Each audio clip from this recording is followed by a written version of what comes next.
Bonjour et bienvenue donc à cette conférence Découvrez la spirale évolutive des chakras. Alors, d'où est-ce que ça vient? Hein? Alors d'abord, mon nom est Sylvain Bélanger, je suis thérapeute intuitif depuis près de 30 ans. Je suis également enseignant depuis près de 25 ans.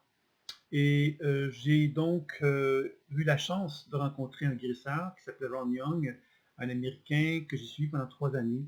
Et à partir de là, ça a été comme une piqûre d'intérêt envers ce qu'on peut appeler le chamanisme, la clairvoyance, la médiumnité, le channeling, les soins de l'aura, des chakras, bon, tous les enseignements finalement qui tournent autour des guérisons, des guérisseurs et de l'aspect intuitif.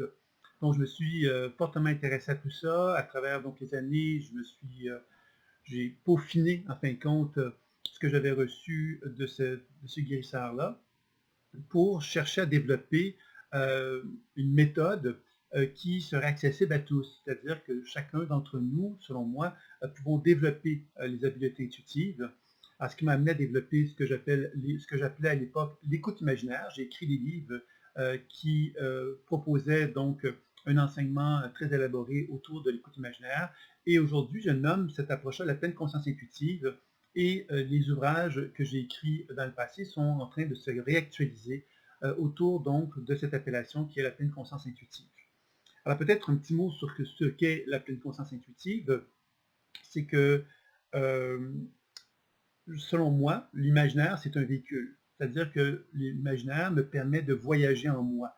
Par exemple, ma conscience peut être localisée dans mon cerveau, mais je peux déplacer ma conscience grâce au support imaginaire, qui est un genre de véhicule qui me permet de voyager, de diriger mon attention, par exemple, vers mon genou.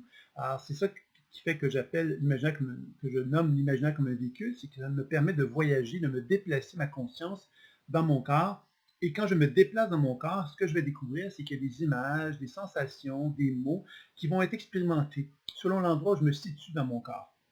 Par exemple, je pourrais sentir une très grande congestion à mon genou, une très grande légèreté dans mes pieds. Alors, je pourrais aussi avoir des images ou des sensations, des mots qui viendraient à moi selon l'endroit où je me situe dans mon corps. Donc, ce voyage-là, finalement, me fait comprendre que quand je déplace ma conscience en moi, il y a en moi donc des informations dont je ne suis pas conscient par le biais de mon cerveau, mais que je deviens conscient par le biais de ce voyage que j'effectue, qui fait que je me rends compte que mon corps a des informations à me transmettre. Et à partir de là, bien évidemment, dans une position de témoin, j'apprends à interagir avec ces perceptions-là, visuelles, auditives ou sensitives, de façon à ce que je puisse découvrir qu'il y a comme un genre de langage intuitif qui existe en moi. Et ce langage-là va se déployer à mesure que je me donne la permission de lui faire confiance, d'accepter qu'il a peut-être des choses à me communiquer. Alors plutôt que d'utiliser ma tête et ma raison pour essayer d'interpréter des manifestations que je perçois, je prends le temps de questionner ces perceptions-là pour qu'elles puissent me répondre, comme un genre de dialogue en fait qui va prendre forme. Et ce dialogue-là va me faire découvrir que dans mon être, il y a comme une forme de sagesse qui est en moi. Donc ça, c'est une première présentation de la pleine conscience intuitive, c'est-à-dire qu'on peut donc arriver à développer une compréhension de son être à travers cette voie qu'est l'imaginaire. Maintenant, vous allez me dire, oui, c'est bien sympathique, mais à quoi ça sert ça? Ben, moi, à travers les années d'exploration que j'ai fait, c'est que ça me fait découvrir effectivement que ce que mon corps a à me transmettre, ce sont une somme d'informations qui ne sont pas accessibles par mon cerveau. Mon cerveau, lui, qu'est-ce qu'il cherche à faire? C'est de garder une certaine forme d'image, qui est une image qui va être souvent une image sociale envers moi-même et une image sociale envers les autres. C'est-à-dire, j'essaye justement de me conformer à une certaine façon d'être que j'ai identifiée comme étant juste par mon éducation, etc. Et dans mon corps, ben, il peut y avoir plein de frustrations, plein de blessures, plein de douleurs, plein de potentiels que je ne permets pas d'émerger parce que je juge que ce ne sont pas des énergies que je dois présenter. Alors, ça veut donc dire que quand je déplace ma conscience dans mon propre corps, ce que je vais chercher à faire dans un premier temps, c'est de faire du ménage à l'intérieur de moi-même. Ce ménage-là, c'est de commencer on pourrait presque dire ça comme ceci, à faire du ménage, c'est donc de ranger les informations qui sont un petit peu éparpillées partout dans mon être, afin que je sois capable de me rendre compte que lorsque tout est rangé, ben, je sens un genre de calme à l'intérieur de moi. Un calme, une clarté qui me permet de faire émerger en moi qui je suis véritablement, plutôt que de me laisser embourber par plein d'informations chaotiques que je ne gère pas parce que justement je ne prends pas le temps de faire du ménage en moi, ben, ça me permet donc, ce ménage-là, à avoir une clarté. Et cette clarté-là va donc être un premier objectif de la pleine conscience intuitive, de favoriser la connaissance de soi et de favoriser ce rangement intérieur qui me permet de développer un plus grand calme en moi. Le second aspect que la pleine conscience intuitive va me faire découvrir, c'est que quand je fais ces voyages-là en moi, je vais donc constater qu'il y a des images, des sensations et des mots qui vont se manifester à moi. Et ce que je vais découvrir, c'est que ces manifestations-là peuvent être en relation avec des événements de mon passé. Par exemple, quand j'avais 5 ans, je me suis senti abandonné. Ben, dans mon voyage intérieur, je pourrais constater que cet abandon-là que j'ai vécu à l'âge de 5 ans est encore omniprésent en moi. Et que même que je pourrais me mettre en relation avec l'image de moi à l'âge de 5 ans en train de pleurer, en se disant abandonné. Donc, à l'intérieur de moi-même, je peux avoir des informations qui sont là, et ces informations-là me rappellent simplement ce que j'ai vécu à une certaine époque, et non seulement que ça me rappelle, mais ça me garde en contact avec. Un peu comme si je n'avais jamais finalement quitté l'âge de 5 ans et que je n'avais jamais vraiment réussi à passer à autre chose qu'à l'expérience de l'abandon. Donc, c'est là que va intervenir la déprogrammation de la mémoire cellulaire qui va consister justement à interagir avec ces perceptions-là de façon à leur donner tout ce dont elles ont besoin pour que je puisse les transformer. Par exemple, si je constate que j'ai un enfant de l'âge de 5 ans qui est en moi et qui se sent abandonné, ben je peux peut-être interagir avec lui pour lui donner tout ce dont il a besoin pour qu'il ne se sente plus abandonné. Et s'il ne se sent plus abandonné, qu'est-ce qui va se passer? Ben, il va finalement se transformer et la transformation va me donner accès à ce que moi j'appelle le potentiel évolutif, c'est-à-dire que plus je transforme la perception qui est en moi, plus je lui donne l'opportunité de me dévoiler finalement ce qui se cache derrière. Par exemple, si l'enfant se sent abandonné, ben, ce que je vais capter de cet enfant-là, c'est l'abandon. Mais si je lui donne tout ce dont il a besoin pour ne plus se sentir abandonné, il va me révéler à moi-même des nouvelles façons de m'exprimer. C'est-à-dire que si je ne suis plus abandonné en tant qu'enfant de 5 ans, peut-être que l'enfant de 5 ans va me montrer quelque part que ce qu'il a envie, lui, c'est de se déployer librement auprès des gens qui sont autour de lui. On constate que parce que je me suis senti abandonné, je me suis senti énormément prisonnier de plein de conventions, de plein de façons d'être, où je devais me conformer à tout le monde, et que tout au long de ma vie, j'ai appris à me conformer à tout le monde parce que je voulais éviter de revivre l'abandon.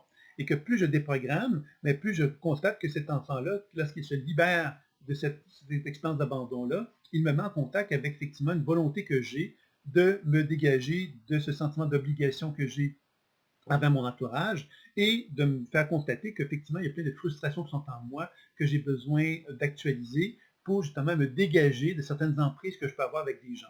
Alors, vous voyez que plus le travail de déprogrammation se fait, plus mon cerveau devient conscient de potentiel évolutif qu'il ne voyait pas auparavant, qu'il n'entrevoyait pas comme des solutions. Et que là, il découvre effectivement qu'il y a des solutions, et ces solutions-là vont lui donner l'opportunité de pouvoir s'harmoniser avec cela et me permettre effectivement de commencer à dire, mais qu'est-ce que je peux faire maintenant que j'ai reconnu ces potentiels-là qui sont en moi? Quel est le plan d'action que je pourrais mettre en place pour actualiser ça, pour le rendre encore plus vivant en moi? Alors tout ça va me permettre de faire quoi? Ça va me permettre donc de défiger des informations qui sont en moi depuis un certain laps de temps. Par exemple, si depuis l'âge de 5 ans, j'ai expérimenté l'expérience d'abandon et que j'ai encore ça en moi, ça veut donc dire que j'expérimente encore l'abandon même si je n'ai plus 5 ans. La déprogrammation va me permettre justement de me libérer de ces éléments figés qui sont en moi pour accéder à des potentiels évolutifs qui vont être de plus en plus importants. Et ces potentiels évolutifs qui sont de plus en plus importants vont me donner l'opportunité donc de reconnaître qu'à l'intérieur de moi-même, j'ai des potentiels que j'ai envie de faire émerger en moi de plus en plus fortement. Et c'est ça qui est intéressant dans cette démarche-là qui est la déprogrammation. Donc, d'une part, le décodage intuitif, la lecture intuitive va me permettre donc de développer une compréhension sur moi-même plus grande et de faire du ménage. Et la déprogrammation va me permettre de libérer les mémoires figées, prisonnières quelque part du passé, pour me donner accès à des potentiels évolutifs de plus en plus élevés. On va découvrir que dans la déprogrammation, on peut travailler sur des mémoires de mon histoire personnelle, donc des événements de mon vécu à moi, mais on peut constater quelquefois qu'il peut y avoir des relations avec des mémoires familiales, donc dans mon histoire familiale, ou encore même des mémoires d'autres vies. Troisième aspect de la pleine conscience intuitive, c'est de faire le soin. Alors, qu'est-ce que c'est que faire le soin? C'est finalement, bon, vous savez déjà entendu parler de guérisseurs, de magnétiseurs, de praticiens Reiki, de maîtres Reiki, etc. Donc, vous avez déjà peut-être une petite idée de ce que c'est que le soin, puisqu'on peut effectivement passer par l'imposition des mains. Ce que j'aimerais dire, parce que dans la pleine conscience intuitive, ce qu'on cherche à faire, c'est de développer une pleine conscience le plus possible du travail de guérison que l'on fait sur soi. C'est-à-dire que parce que je développe une habileté intuitive, je cherche à observer, à voir, entendre et ressentir ce qui se passe en moi pendant que je fais le soin. La technique de déprogrammation me permet d'interagir avec tout ce qui est figé en moi pour lui permettre donc de faire émerger des potentiels créateurs et des ressources créatrices que j'avais finalement négligées. Et le troisième aspect, les soins, bien, finalement, vont contribuer à amener de la lumière dans mon propre corps. Cette lumière-là, qu'est-ce que c'est? C'est qu'en tant que guérisseur, hein, dans la tradition chamanique, on enseigne bien que le guérisseur, c'est un être qui apprend à se connecter avec l'énergie de la Terre et à se connecter avec l'énergie du ciel. Et que l'être humain que je suis devient une antenne. Et cette antenne-là, à quoi elle sert? Bien, elle sert à emmagasiner de la lumière. La lumière, ben, c'est comme de l'énergie, et que plus cette énergie est présente en moi, plus je suis en mesure donc de pouvoir la diffuser vers une région de mon corps. Donc avec mes mains, je vais donc pouvoir diriger, par exemple, sur mon genou, de la lumière. Cette lumière-là va donc avoir une action sur mon genou. Cette action-là, évidemment, je pourrais le faire à l'aveugle en me disant ça va me faire du bien, et je pourrais constater que ça me fait effectivement du bien, qui est déjà en soi très intéressant. Mais dans la pleine conscience intuitive, on cherche à combiner les trois techniques que je vous ai présentées. Donc, pendant que je mets de la lumière dans mon genou, je prends le temps de voir, entendre et ressentir comment mon genou reçoit cette énergie-là. Je vais donc constater qu'il peut y avoir des réactions qui peuvent en résulter. Ces réactions-là peuvent être positives, dans le sens qu'elles peuvent me faire constater que je sens une amélioration de la situation de mon genou. Je peux également constater qu'il y a comme des réactions. Je vous donne un exemple. Je travaille sur de l'énergie dans mon genou et je constate qu'il y a des pleurs qui apparaissent dans mon genou à mesure que je mets de la lumière dessus. Alors, dans la pratique de la pleine conscience intuitive, ce qu'on va faire à ce moment-là, c'est qu'on va s'adresser à ces pleurs-là pour en comprendre la raison d'être. On va donc interagir avec, pour discuter, pour découvrir que la tristesse qui est là a donc un message à me transmettre. Après que le message a été transmis, je vais chercher à déprogrammer la tristesse en lui demandant ce dont elle a besoin pour qu'elle ne soit plus présente, cette tristesse-là. Et ensuite, je vais revenir aux soins énergétiques. Et c'est comme ça qu'on va progressivement donc faire un soin énergétique tel que les guérisseurs l'enseignent, mais en même temps, on va chercher à combiner ce soin-là avec la compréhension de ce qui se passe et la déprogrammation qui va nous permettre donc de vraiment faire quelque chose de très, très complet comme action énergétique sur soi-même. Alors, la pleine conscience intuitive, donc, a ces trois composantes-là qu'on va chercher tout le temps à combiner dans la pratique. Autre aspect important de la pleine conscience intuitive, c'est que là, je voulais présenter dans une application vers soi. Alors, la pleine conscience intuitive peut s'appliquer vers un partenaire, vers une autre personne. Vous allez me dire comment fait-on cela? C'est de la même façon que tout ce que je vous ai exprimé, sauf que vous devez simplement comprendre que le véhicule imaginaire, à ce moment-ci, quand je fais un travail sur un partenaire, je vais simplement donc déplacer ma conscience grâce au véhicule imaginaire pour déplacer mon attention vers le corps de mon partenaire qui se trouve devant moi, par exemple. Ça peut se faire à distance aussi, bien sûr. Et ça fonctionne très bien. Et dans ce sens-là, bien évidemment, ce voyage-là, qu'est-ce que ça va faire? C'est que ça va me permettre de me relier à des images, des sensations et des mots que son corps, à mon partenaire, va émettre vers moi. Et je vais interagir avec ces perceptions-là pour comprendre leur raison d'être. Et après ça, je vais donc chercher à faire de la déprogrammation pour libérer toute forme de programmation imitative qui pourrait être présente dans son champ. Et ensuite, je vais faire le soin pour chercher donc à rétablir les flux énergétiques chez cette personne-là. Donc, vous voyez que la pleine conscience intuitive, c'est être le plus possible pleinement conscient de ce que l'on fait, tant sur soi-même que vers un partenaire. Il y a énormément d'applications à la pleine conscience intuitive, et aujourd'hui, je vais vous présenter davantage ce que j'appelle la spirale évolutive des chakras, qui est donc un volet assez important de la pratique, mais il y en a d'autres qui peuvent être aussi explorés. Et je vous inviterai donc à aller visiter le site thérapieintuitive.com pour découvrir toutes les applications possibles de la pleine conscience intuitive. Donc, la spirale évolutive des chakras, d'où est-ce que ça vient? Alors, moi, ça fait quand même plusieurs années que je pratique, donc j'ai vu plusieurs milliers de personnes, plusieurs champs énergétiques de personnes, tant des gens qui ont des problèmes de santé physique, des problèmes de santé énergétique, que des problèmes émotionnels ou mentaux, ou encore spirituels. Donc, j'ai eu plusieurs personnes de différents types de situations que j'ai pu observer. Et à travers les années, je travaillais beaucoup au niveau des chakras, parce que c'est comme 7 paliers de conscience, et je trouve ça intéressant d'utiliser cette grille pour observer donc les personnes que je côtoyais dans des séances étudiatives. Et puis, ce que j'ai constaté, c'est que à travers ces milliers de consultations-là, j'ai toujours constaté qu'il y avait comme des éléments que l'on pouvait comme reconnaître chez tous les êtres humains. Ça m'a amené donc à identifier 7 familles d'âmes. Et cette famille d'âmes, d'où est-ce que ça vient? C'est que ça vient, selon moi, au niveau de chacun des chakras, nous avons des expressions que je qualifierais de pures. Chacun d'entre nous avons une expression pure associée à chacun des chakras. Et cette expression pure nous permet donc de reconnaître que tous les êtres humains ont à apprivoiser une certaine énergie pure à l'intérieur d'un chakra.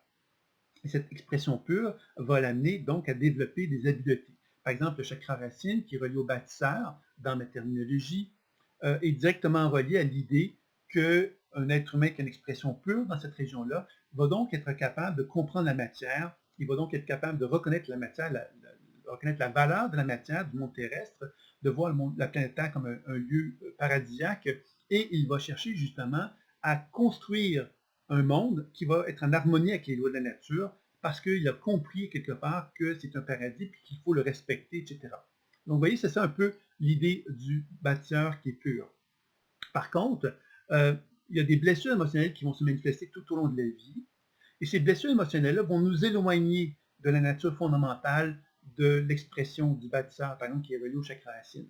Ce qui veut donc dire qu'il va y avoir donc des perturbations énergétiques dans un chakra, et ces perturbations énergétiques-là vont nous amener progressivement à expérimenter des états de conscience, des façons de nous exprimer qui ne sont pas en accord avec le bâtisseur d'origine, qui est l'expression originale. Donc, pour moi, il y a donc 6 états qui vont résulter de cette perturbation-là.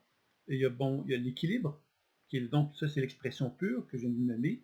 Il y a le désalignement, il y a donc l'hyperactif, l'hypoactif, on pourrait parler de la surcharge et de l'épuisement.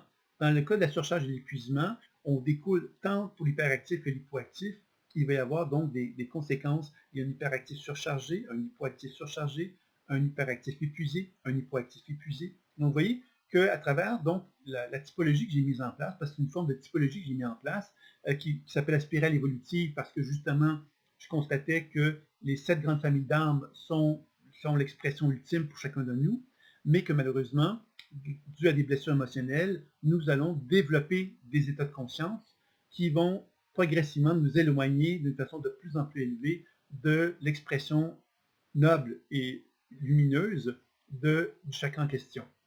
Donc, c'est ce qui a né donc 7 états d'équilibre, donc 7 grandes familles d'âmes, 7 blessures émotionnelles et 49 états de perturbation. Quand je dis état de perturbation, je veux bien vous faire comprendre que nous sommes tous, à quelque part, des êtres qui sont à la recherche de la perfection. Donc, les 7 grandes familles d'âmes, dans leur expression pure, on pourrait dire que c'est la perfection.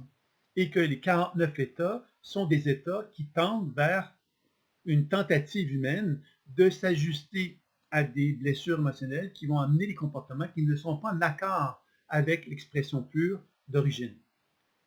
Alors, c'est ça qui m'a amené donc à présenter cette spirale évolutive des chakras, parce que finalement, il y a donc tout un livre qui est écrit sur la présentation de toute cette typologie-là. Hein, comme le chakra racine, c'est le bâtisseur, le chakra sacré, c'est le communicateur, le chakra solaire, c'est le guerrier, le chakra du cœur, c'est le serviteur, le chakra de la gorge, c'est le créateur, le chakra frontal, c'est le philosophe, et le chakra couronne, c'est le spirituel. Alors, ces 7 chakras-là, finalement, vont nous donner de l'information fort intéressante sur, justement, la façon que moi je gère, à quelque part, donc, chacun des chakras. Alors, vous comprendrez évidemment qu'un chakra bâtisseur, un chakra racine, pourrait avoir un certain degré de perturbation. Le chakra sacré pourrait avoir un autre degré de perturbation, et ainsi de suite. Ce qui va expliquer finalement que chaque être humain que nous sommes avons des particularités. Les particularités, c'est qu'on a une dynamique psycho-énergétique associée au chakra qui nous est propre et qui peut bouger dans le temps. C'est-à-dire que ce n'est pas figé ce dont je vous parle. C'est un état qui est en constante tentative d'évolution, et dans ce sens-là qu'on parle d'une spirale évolutive, c'est-à-dire que chaque être humain que nous sommes avons le désir de nous améliorer ou finalement aussi de nous éloigner de façon de plus en plus importante d'un état d'équilibre. Pourquoi? Mais parce qu'évidemment, on le sait tous, la vie sur Terre n'est pas nécessairement si facile que ça. Les conditions qui ont été mises en place par l'être humain pour que l'être humain puisse s'épanouir sur Terre ne sont pas si aisées que cela. Donc, pour parvenir à trouver notre place sur la planète Terre, ben, il faut effectivement mettre de l'énergie et de l'effort pour y parvenir. Ce n'est pas toujours si facile que ça. Alors, évidemment, il y a des gens qui vont vivre de la souffrance, et cette souffrance-là, on va les amener progressivement à s'éloigner de la nature fondamentale de qui ils sont, ce qui va les amener à développer des comportements complètement éloignés de qui ils sont véritablement, qui sont plus en accord avec eux-mêmes. Et l'objectif, donc, de découvrir ces 7 familles d'âmes-là et de chercher à s'harmoniser à chacune d'elles, c'est de constater qu'on va être dans une position d'alignement avec nous-mêmes. Cette position d'alignement, c'est notre expression pure de qui je suis, qui me permet donc d'émanciper, de manifester la mission de vie que j'ai à faire sur Terre de la façon la plus pure et la plus noble possible. Malheureusement, il y a plusieurs détours que l'être humain va prendre parce qu'évidemment, dès la naissance, il va expérimenter des blessures émotionnelles, il va se faire programmer par les parents, la famille, par les professeurs, etc., par la société, qui va faire que l'être humain va souvent se retrouver dans un processus d'identification avec des états de conscience. Ces états de conscience-là vont m'amener, moi, en tant que Sylvain Bélanger, par exemple, à me développer un comportement qui est celui que j'identifie comme étant Sylvain Bélanger. Mais cet état-là, quelque part, n'est qu'un état parmi tant d'autres que j'ai en potentiel en moi. Donc, la pratique de la pleine conscience intuitive va me permettre de découvrir ces autres états de conscience que je ne laisse pas émerger pour me permettre, donc, finalement, de renouer contact avec la position d'alignement. La position d'alignement, c'est de me déprogrammer de tous les comportements qui m'ont éloigné de ma nature évolutive pour finalement me permettre de retrouver cet équilibre qui est en moi d'une façon de plus en plus harmonieuse et de plus en plus équilibrée. Donc, vous voyez que c'est ça un peu le concept de la spirale évolutive des chakras, c'est de vous donner l'opportunité de pouvoir finalement comprendre qu'il y a plusieurs états de conscience qui se manifestent chez un être humain.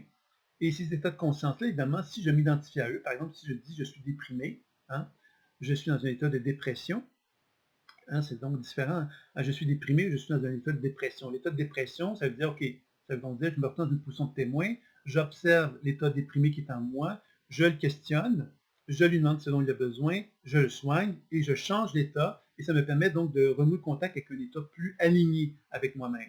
Si je suis identifié à l'état dépressif, je suis dépressif, ben, quelque part, je ne suis pas en mesure de me retrouver dans une position de témoin qui va être capable d'interagir avec l'état pour pouvoir amener un processus évolutif à prendre forme. Alors, vous voyez que le principe donc, de la pleine conscience intuitive concernant le travail sur les chakras va consister justement à renouer contact avec une position de témoin, la position de témoin qu'on retrouve dans la méditation de la pleine conscience, par exemple, hein, cet état de témoin qui me permet donc d'être capable d'observer ce qui se passe en moi et d'être capable d'interagir avec ce qui se passe en moi pour pouvoir justement, par le biais de la lecture intuitive, de la déprogrammation et des soins, de pouvoir m'accompagner pour que les états de conscience puissent être le moins figés possible en moi, que je puisse me renouer contact le plus possible, le plus souvent possible avec l'expression fondamentale de mon être, pour que l'alignement devienne de plus en plus présent en moi et de plus en plus permanent dans mon être. Alors, c'est ça un peu le sens du travail que je propose avec la spirale évolutive des chakras. Comment va-t-on faire cela? Il y a 3 grandes expressions, je dirais, dans le travail de la spirale évolutive.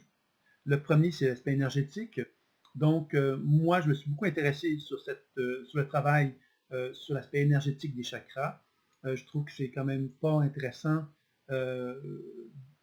parce que ça permet d'optimiser la santé. Je l'ai expérimenté beaucoup sur moi. Je l'ai proposé beaucoup dans l'enseignement avec des personnes qui ont des problèmes de santé, par exemple, et j'ai vu des gens guérir, hein, se guérir de problématiques qu'ils avaient grâce à ces techniques-là. Et j'en ai vu d'autres qui ont beaucoup amélioré leur situation grâce à ces techniques-là. Et pour moi, ce sont des techniques finalement qui sont anti-âge, hein, c'est-à-dire qu'elles vont favoriser le non-vieillissement du corps parce qu'elles vont permettre justement de rétablir le plus possible la circulation énergétique en soi. L'autre élément important de ces techniques d'auto-guérison sur les chakras, c'est qu'on apprend à travers ces techniques-là à interagir avec notre corps. L'interaction va nous permettre de pouvoir comprendre où l'énergie circule et où l'énergie ne circule pas. Et donc, évidemment, de pouvoir mettre l'emphase sur les endroits où l'énergie circule moins bien pour changer la situation. Alors, vous voyez que le travail sur les chakras d'un point de vue énergétique n'est pas un travail où on se dit, ben, tiens, je vais faire un soin sur les chakras une fois par année, puis ça va aller. Non, c'est un travail de régularisation dans lequel on apprend à s'accompagner dans l'idée que l'énergie bouge en moi et que cette énergie-là, plus elle bouge, ben, plus je l'accompagne pour qu'elle puisse circuler le plus harmonieusement possible dans mon être pour que je ne sois pas dans une position de désorganisation énergétique. Et je cherche donc à travers ces techniques-là à rétablir le plus possible la circulation dans mon corps pour que l'énergie des 7 chakras, les 7 grandes familles d'âmes, puisse s'exprimer de la façon la plus lumineuse possible et que je puisse me libérer le plus possible des programmations limitatives qui pourraient être associées à cela. Donc, il y a des techniques d'ouverture et fermeture des chakras qui vont être effectuées. Je profite de l'occasion pour peut-être préciser des choses. Hein. On dit souvent, bon, on ne peut pas ouvrir et fermer un chakra d'une personne, il faut faire attention, ouvrir et fermer les chakras, etc. On a très très peur de tout ça. Il faut comprendre une chose ici, c'est qu'avec la modernisation, c'est-à-dire qu'avec la médecine quantique, entre autres, on comprend très clairement une chose, c'est que l'énergie bouge, est toujours en mouvement. D'accord? Donc, un chakra, c'est toujours en mouvement. D'accord? Maintenant, si moi, je suis figé par des mémoires, par des blessures émotionnelles, par des blocages émotionnels, et je fais un travail sur un chakra qui de tenter de réouvrir le chakra en question, et je n'ai pas compris quelque part que ça pouvait faire bouger en moi des émotions, et je ne suis pas préparé à ça, et je n'ai pas d'outils pour travailler avec ça, mais c'est évident qu'à ce moment-là, ça peut déclencher des crises qui peuvent être inconfortables pour moi. Quand on comprend bien cela et qu'on a une bonne préparation, c'est ça quelque part que je propose dans la spirale évolutive des chakras, c'est de bien comprendre qu'il y a des bases à comprendre et que ces bases-là, il y a des outils à cerner pour être en mesure de bien faire un travail d'accompagnement dans le travail énergétique que je vais faire sur les chakras. Donc, lecture intuitive va me permettre de comprendre toute forme de manifestation qui va se présenter à moi. Déprogrammation va me permettre d'interagir avec tout élément figé qui est en moi. Et la technique de soin va permettre de rétablir le flot de lumière qui est en moi. Donc, quand on parle d'ouverture et fermeture d'un chakra, il faut qu'il y ait un danger associé à ça, ou que c'est dangereux de travailler sur les chakras. Il faut se rappeler une chose. Le danger, finalement, c'est d'avoir peur de comprendre que les chakras, c'est des clés essentielles pour l'évolution, et que ces clés essentielles pour l'évolution, bien évidemment, si on les a négligées pendant X temps, bien c'est possible qu'il y ait des tensions, qu'il y ait des blocages, qu'il y ait des perturbations assez importantes et que quand je vais interagir avec mes structures énergétiques, mes chakras, c'est possible qu'il y ait une émergence d'émotions qui peuvent remonter à ma conscience.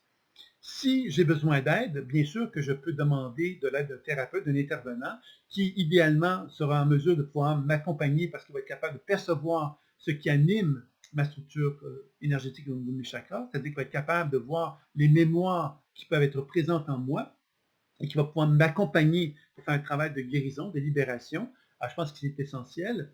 Mais sinon, en général, les gens qui vont faire un travail sur les chakras vont ressentir un équilibre, un bienfait, une harmonie.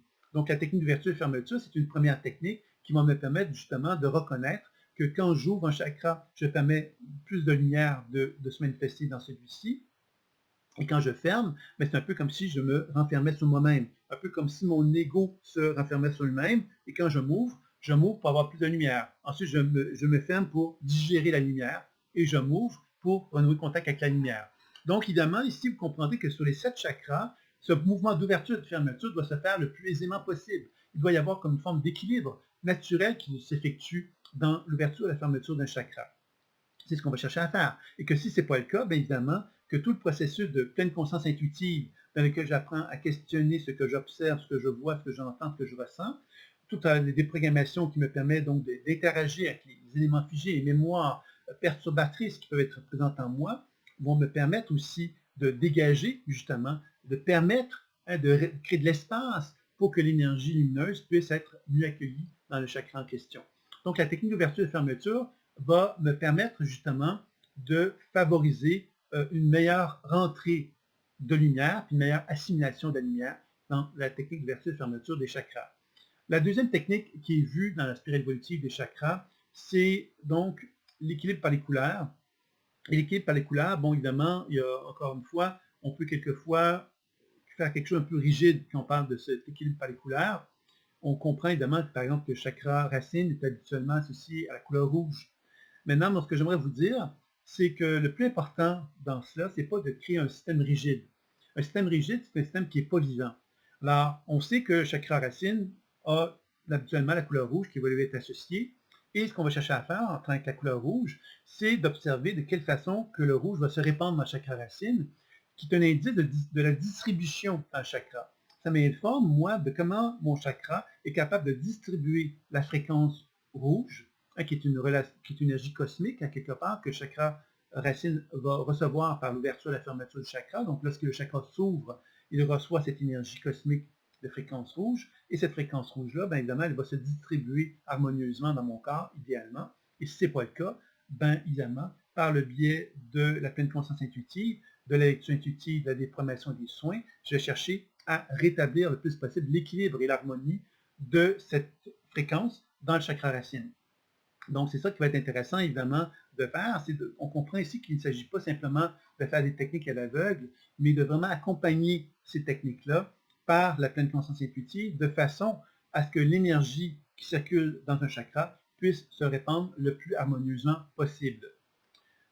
Troisième technique que nous allons voir, c'est la circulation rotatoire des chakras. La circulation rotatoire des chakras, c'est une technique...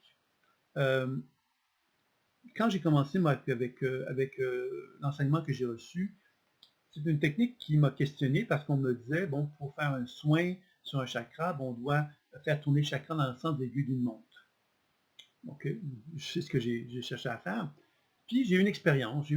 J'avais, au tout début de l'enseignement que je recevais, j'ai travaillé avec une personne. Et Ron nous avait proposé de travailler sur une personne avec laquelle on n'avait pas d'attirance comme telle. C'est comme ça qu'il nous a présenté ça. Donc, j'ai travaillé avec une personne avec laquelle, bon, je n'avais pas d'atome crochu, quoi.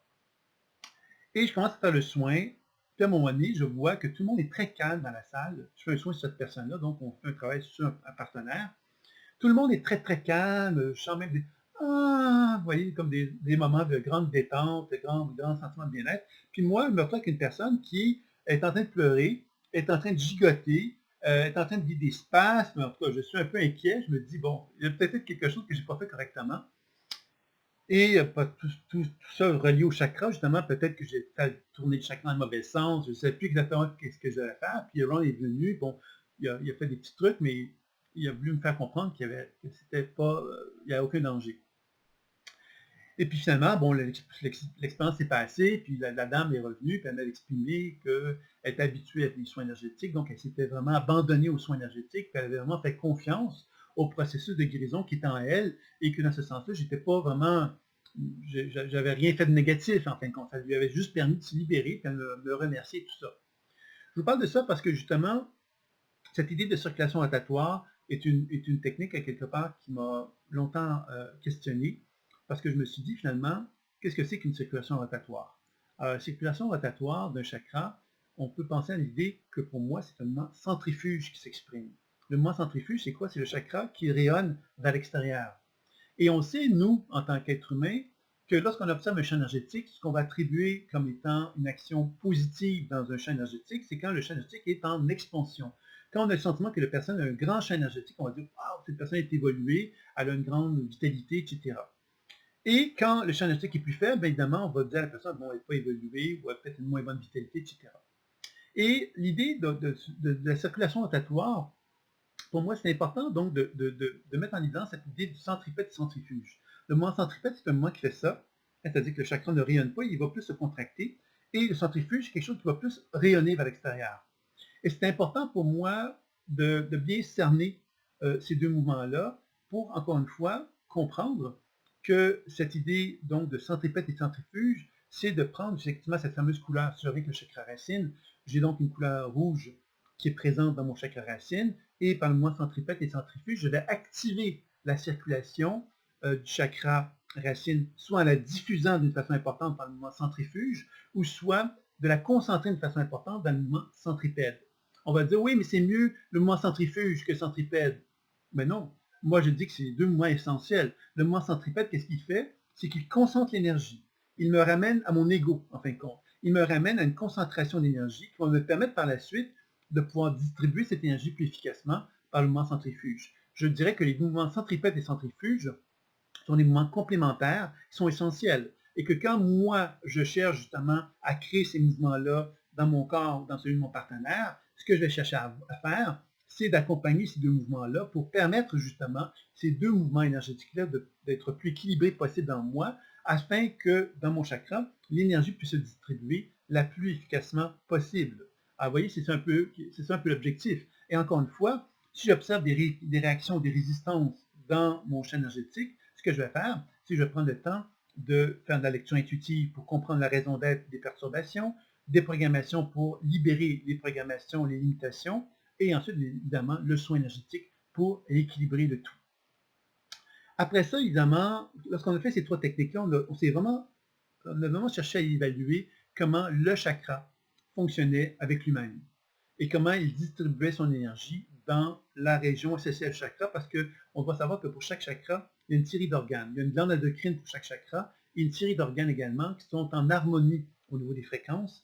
Et dans ce sens-là, évidemment, le travail que j'effectue dans un chakra va avoir une incidence sur la glande endocrine, mais aussi sur les organes qui sont associés à cela, qui vont donc augmenter la qualité biolumineuse de la région en question.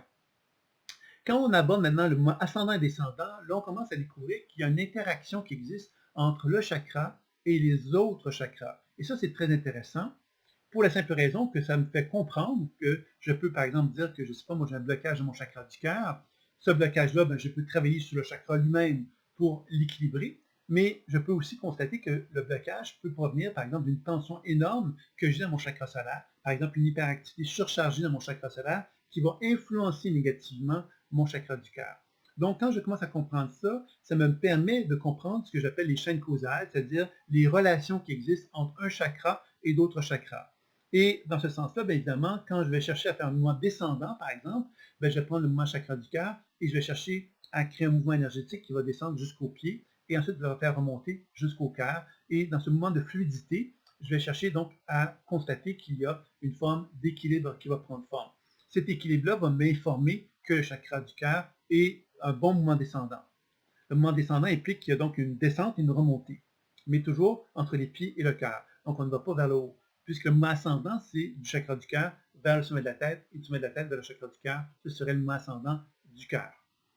Donc pour chaque chakra, il y a un mouvement descendant et un mouvement ascendant, et on va chercher donc à rétablir la fluidité le plus possible dans le mouvement descendant et le mouvement ascendant, permettant d'indiquer que le chakra en question a une bonne interrelation avec les chakras du bas et une bonne interrelation avec les chakras du haut. C'est comme ça qu'on va pouvoir parvenir à favoriser une meilleure coordination entre les chakras, et ça fait référence bien sûr à ce qu'on peut appeler la Kundalini, à la montée de la Kundalini qui fait référence au fait que les chakras, à quelque part, lorsqu'ils évoluent, lorsque notre niveau de conscience évolue, à un moment donné, nos chakras notre conscience est tellement évoluée, a tellement atteint un niveau de conscience supérieur, les chakras supérieurs, qu'à un moment donné, il y a un appel d'énergie qui va se faire du chakra racine vers le haut. C'est ce qu'on appelle la montée de la Kundalini, dans lequel les énergies du chakra racine vont se libérer pour faire remonter un afflux d'énergie très important vers les chakras supérieurs, amenant ce qu'on appelle l'illumination, c'est-à-dire cette espèce d'état de grâce qui fait qu'on a accompli d'une certaine façon notre mission de vie, puisqu'on a vraiment apprivoisé les 7 expressions, les 7 grandes familles de l'âme ont été apprivoisées. Donc, évidemment, on a compris que dans ce type d'expérience-là, qui est la montée de la Kundalini, il peut y avoir évidemment des énergies qui vont chercher à se manifester. C'est la spirale évolutive. Cette fameuse spirale, c'est que l'énergie essaye de circuler en moi. Et cette circulation énergétique-là, bien évidemment, si je suis identifié à des comportements figés qui sont en moi, qui m'empêchent que cette circulation énergétique puisse se faire librement, bien, ça va entraîner des états de perturbation de plus en plus importants. Je vous rappelle que j'ai identifié des états de perturbation qui allaient de l'équilibre, du désalignement, de l'hyper, de l'hypoactif, qui, lorsqu'on reste dans ces états de perturbation hyper-hypo, on va sombrer dans le surchargé, hypo ou hyper, et si on reste dans ces états de surcharge, on va tomber dans l'épuisement. Et que pour chacun de ces états-là, il y a des états de conscience qui sont associés à cela, qui nous informent justement de comment moi, je peux apprendre, donc évidemment, à poser un regard sur ces états de conscience qui se manifestent en moi pour les écouter, lecture intuitive, déprogrammation pour les défiger, les libérer de leur programmation, et soins qui va permettre de rétablir le flux énergétique dans chacun de ces états de conscience-là. Donc, de cette façon-là, ben, j'apprends, moi, à me permettre effectivement de laisser l'énergie circuler en moi d'une façon de plus en plus importante, d'une façon de plus en plus évolutive. Et cela me permet évidemment de pouvoir permettre à cet afflux d'énergie de circuler en moi d'une façon de plus en plus équilibrée. Et c'est ça qui devient fort intéressant dans la pratique de la pleine conscience intuitive et de la spirale évolutive des chakras. Donc, ensuite, après le mouvement ascendant et descendant, nous allons explorer la circulation entre les axes. La circulation entre les axes, c'est qu'on part du principe qu'il y a des chakras du bas et des chakras du haut, et que les chakras du bas et ceux du haut ont des complémentarités. J'insiste sur le mot complémentarité et non pas opposition, parce qu'évidemment, dans la tradition de l'enseignement des chakras, on a souvent eu une tendance ou l'impression que les chakras du bas étaient des mauvais chakras, parce que c'était des chakras qui étaient associés donc aux dimensions primitives de l'humain, et que les chakras supérieurs étaient des bons chakras parce qu'ils étaient en relation avec la spiritualité. Ce que je vous dirais, c'est que la complémentarité est essentielle.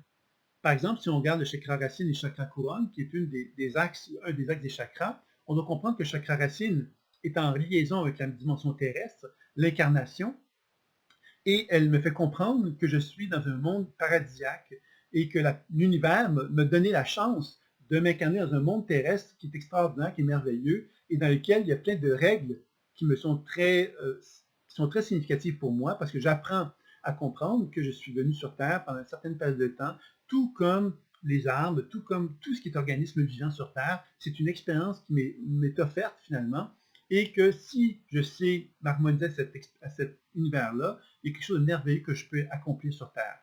Malheureusement, comme on l'a vu, les blessures émotionnelles ont fait que l'humanité entière s'est complètement éloignée de cette richesse, de cette beauté qu'est la nature, pour finalement tendre vers des perturbations qui nous ont empêchés, à quelque part, de pouvoir permettre à ce monde paradisiaque de prendre forme comme on l'aurait pu l'envisager. Ce que je voudrais vous dire, donc, c'est que ce chakra racine, le bâtisseur, est donc apte, lui, à reconnaître cette volonté de se réaliser en harmonie avec la nature, mais se réaliser où? Dans le monde terrestre.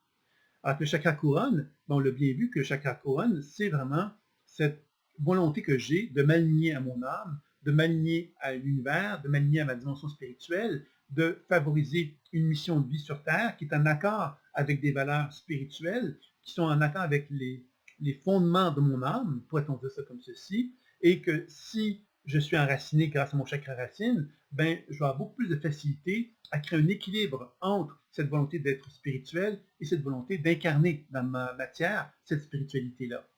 Donc, c'est pour ça que je vous parle de complémentarité. Puis évidemment, si je fais circuler un axe de circulation énergétique entre le chakra couronne et le chakra racine, ben, je vais donc constater qu'il y a peut-être plus d'énergie dans un chakra que dans l'autre, ce qui va me donner des informations sur le degré de complémentarité ou pas que je peux avoir dans un chakra. Alors, ça arrive fréquemment que des gens ont carrément des oppositions, c'est-à-dire qu'ils ont dans leur conscience des blocages qui refusent d'accueillir l'idée que le chakra racine et le chakra couronne, par exemple, sont des énergies complémentaires. Je refuse cette idée-là parce que ça va à l'encontre de mes valeurs, ça va à l'encontre de mes croyances, ça va à l'encontre de mes idées.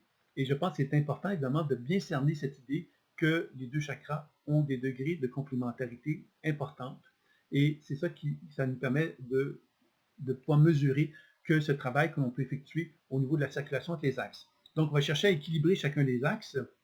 Et à travers cet équilibre-là, bien évidemment, on va constater possiblement qu'il y a des réactions, des résistances qui peuvent exister dans chacun d'eux. Et encore une fois, la lecture intuitive, des programmations et des soins vont nous permettre donc de pouvoir permettre une meilleure circulation énergétique à se faire entre les axes des chakras. Quand on a complété ce que je viens de vous présenter, on a vraiment une excellente cartographie de la façon que j'utilise l'énergie au moment où je l'ai fait.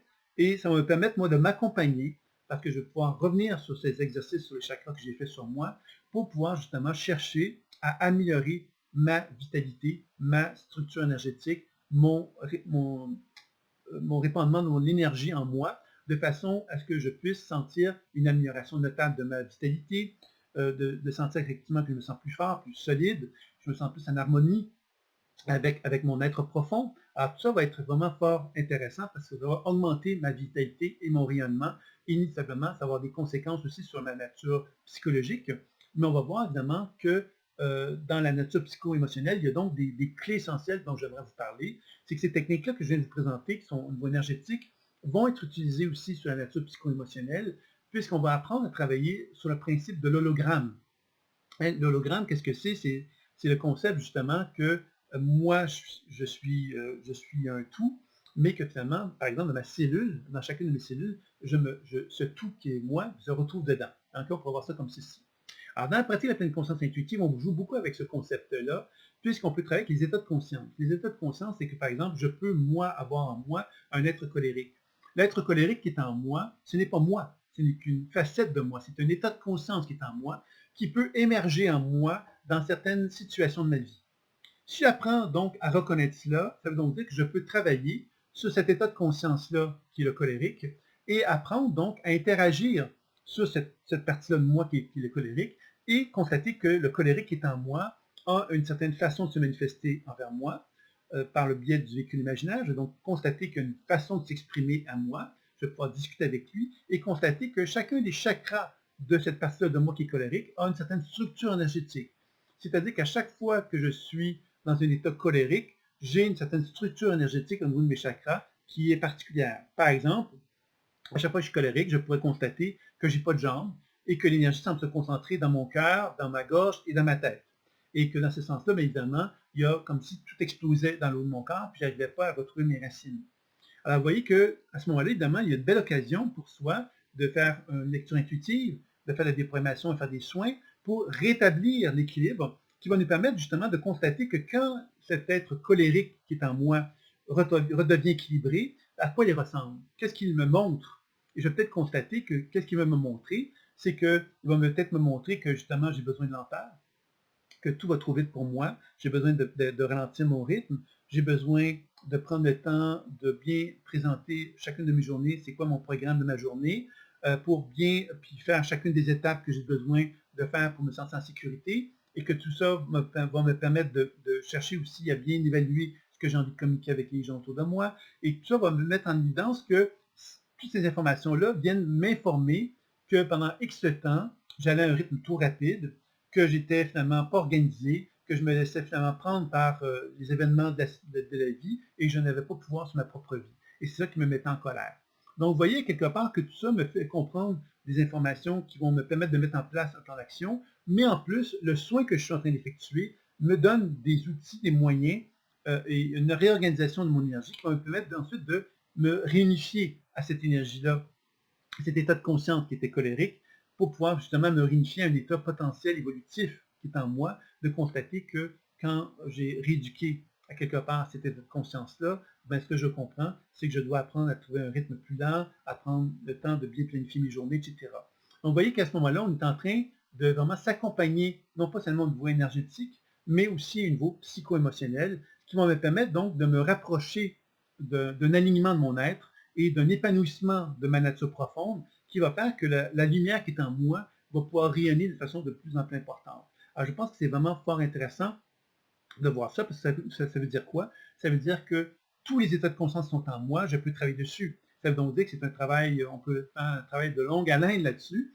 Et évidemment, ça veut donc dire que je pourrais aussi travailler sur une personne qui a le désir justement de faire un travail avec moi au niveau de ses chakras, et je pourrais aussi travailler de cette façon-là. Donc la pleine conscience intuitive me permet de travailler sur moi, mais me permet aussi d'accompagner un partenaire dans cette idée que nous sommes tous animés par des états de conscience qui sont figés quelquefois, et l'idée de la pratique de la spirale évolutive, c'est de finalement constater que tous ces états-là qui sont en apparence figés sont des états qui ont besoin simplement on a besoin de retrouver quelque part la lumière qui est en eux, et que plus la lumière est présente, mais plus justement ce qui apparaissait figé redevient quelque part vivant, et plus ça devient vivant, mais plus on peut s'harmoniser à chacun d'eux. Alors vous voyez que ça devient vraiment fort intéressant de pouvoir donc aborder ce travail-là. Et ensuite, le troisième grand volet de la spirale évolutive des chakras, c'est la dimension spirituelle. Et la dimension spirituelle, bien évidemment, consiste à nous rapprocher justement de la spiritualité. C'est-à-dire qu'on a vu qu'il y avait l'aspect énergétique, on a vu qu'il y avait un aspect psycho-émotionnel, puis là on voit qu'il y a un aspect spirituel. L'aspect spirituel nous rapproche plus des 7 grandes familles d'âmes et nous rapproche justement davantage sur les grandes composantes lumineuses qui sont en soi pour apprendre effectivement à se détacher progressivement de l'identité que j'ai pour me relier à un grand tout. Et ce grand tout-là, bien évidemment, va me nourrir. Et c'est là qu'on se rapproche de la pleine conscience. Hein, la pleine conscience qui est une technique de méditation pour gérer le stress et qui s'inspire des grandes traditions anciennes. Ben, à quelque part, c'est là qu'on commence à comprendre qu'évidemment, la pleine conscience intuitive a pour objectif aussi de travailler dans cette sphère-là. Puis évidemment, cette sphère-là spirituelle, on va chercher à la développer et on va encore chercher à développer la pleine conscience intuitive, c'est-à-dire de faire des lectures intuitives, de déprogrammer, de soigner, pour chercher justement constamment à s'accompagner, pour élargir notre champ de conscience, pour accéder de plus en plus fortement à l'expression la plus pure de soi. Donc, dans ce volet d'enseignement-là, bien évidemment, il est proposé les neurosciences, la médecine quantique, pour mieux comprendre justement et mieux moderniser des savoirs ancestraux et de pouvoir justement être capable de développer des habiletés de méditation, telles que la cohérence cardiaque, par exemple, pour bien comprendre que la cohérence cardiaque, la façon qu'on vous l'enseigne, c'est vraiment comme une méthode pour amener justement un éveil spirituel. Et cet éveil spirituel-là, on va voir à travers la Kundalini, c'est des exercices pour explorer la Kundalini, pour explorer justement la méditation qui nous permet de nous relier à l'âme, de travailler sur l'alignement de l'âme également. Ce sont toutes des techniques qu'on va découvrir dans ce volet-là de la spirale évolutive des chakras qui permet vraiment de pouvoir faire un travail exploratoire sur les chakras qui va nous donner des clés essentielles pour augmenter notre vitalité, pour favoriser la guérison au niveau du volet énergétique, de favoriser une harmonisation des émotions et un bien-être intérieur grâce au volet psycho-émotionnel, et évidemment une paix, une tranquillité, un sentiment d'être aligné vraiment avec la mission de vie qu'on ressent en soi par le biais du volet spirituel. Donc vous voyez que c'est ça un peu finalement qui est la spirale évolutive des chakras. Bien sûr que je pourrais aborder chacun des états de conscience, etc.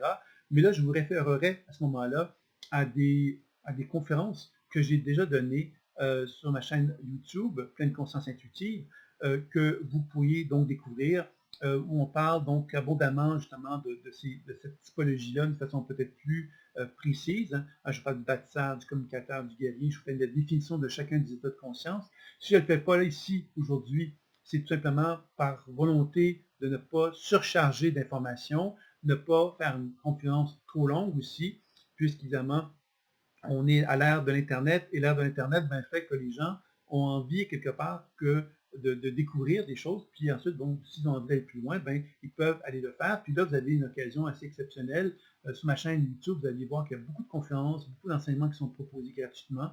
Donc, vous pouvez découvrir davantage la spirale évolutive des chakras. Elle n'est pas nommée comme telle dans les conférences que vous allez découvrir, tout simplement parce que la spirale évolutive des chakras, c'est un terme qui a été désigné tout récemment grâce au fait que j'ai terminé un livre là-dessus qui va être publié incessamment, donc, et qui va vous permettre donc de découvrir d'une façon plus abondante, plus précise, plus approfondie, chacune des typologies. Entre-temps, bien évidemment, il existe un enseignement qui propose d'une façon pratique et théorique aussi cette typologie-là et davantage comprendre de quelle façon qu'on peut soigner par le biais de la spirale évolutive des chakras, tant au niveau énergétique qu'au niveau psycho-émotionnel, qu'au niveau spirituel.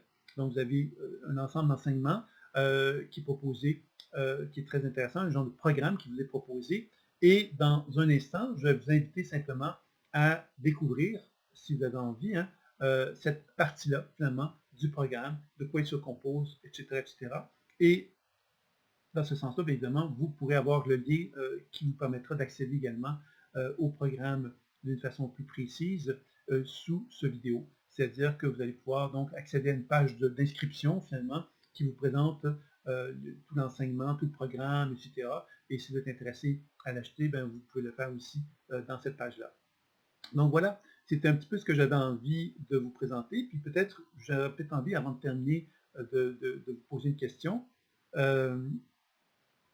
Qu'est-ce que ça changerait dans votre vie si ce travail sur les chakras vous est accessible?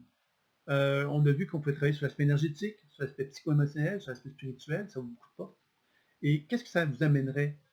J'aurais envie de vous poser la question, à quoi vous ressembleriez-vous si vous aviez justement cet équilibre au niveau de vos chakras, tant au niveau de votre image, hein, qu'est-ce que ça changerait de votre image, de votre représentation de vous-même?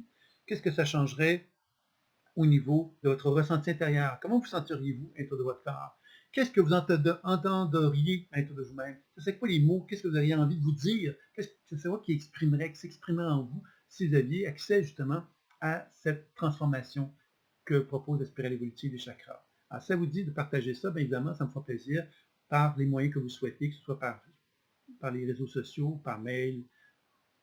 Faites comme vous le souhaitez, comme vous le ressentez. Ça me fera plaisir donc de partager avec vous des petits moments de partage par rapport à cela. Donc voilà, alors c'est un grand plaisir pour moi de vous accompagner, si cela vous dit, par rapport à la spirale évolutive des chakras. Et je vous dis donc à très bientôt pour une suite, puisque vous allez, si vous vous inscrivez au site thérapie-intuitive.com, vous avez accès donc à une newsletter qui va vous permettre donc de régulièrement recevoir des informations qui sont plusieurs gratuités vous sont proposées. Il y a un quiz d'ailleurs sur les chakras, si vous êtes intéressé évidemment de le découvrir. C'est un quiz que je pourrais vous envoyer aussi par mail si cela vous intéresse, qui vous permet de définir, d'identifier le chakra dominant. Voilà. Donc je vous dis à très bientôt. Au revoir.